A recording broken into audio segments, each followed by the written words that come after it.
Ένας από τους καλύτερους τερματοφύλακες στο δίχως άλλο στο φετινό πρωτάθλημα. Φοβερά προσόντα ο Αυστριακός γίγαντας. Για να δούμε εδώ τον Μπλάνκο που φεύγει κανονικά. Βάζει την μπάλα κάτω με το κεφάλι, 2-0. Αυτός είναι ο Μπλάνκο. Αυτός είναι ο Αργεντινός killer της ΑΕΚ που φτάνει τα 10 γκολ στο πρωτάθλημα. Ο δεύτερος σκόρερ πίσω από τον απόντατο το τελευταίο διάστημα λόγω τραυματισμού Γκαλέτη. Εδώ δείτε, προσπαθεί εκεί οριακά να κρατηθεί. Πρέπει να την έχει την ευθεία. Φεύγει στην πλάτη του Βάλας, αυτό το γέμισμα από την άμυνα ουσιαστικά. Πλασάρει με τα αριστερό. Κοιτάξτε τον Κυριάκο. Μία από τις κλασικές μεταβιβάσεις που κάνουν οι center back για να ανέβει η ομάδα ψηλά. Πάρα πολύ ωραίο κατέβασμα με το κεφάλι. Πλασέ με το αριστερό στα δίχτυα του Σπούρνικ.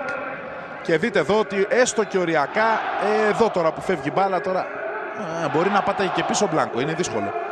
Είναι δύσκολο. Μπορεί το πόδι του να ήταν και πίσω. Δηλαδή μπορεί να ήταν και offside. Αλλά είναι αυτό που σας λέμε ότι όταν η φάση είναι πάνω στο ξηράφι, όπως λέμε, στην απόλυτη ευθεία με χιλιοστά, με εκατοστά να χωρίζουν επιθετικό με αμυντικό,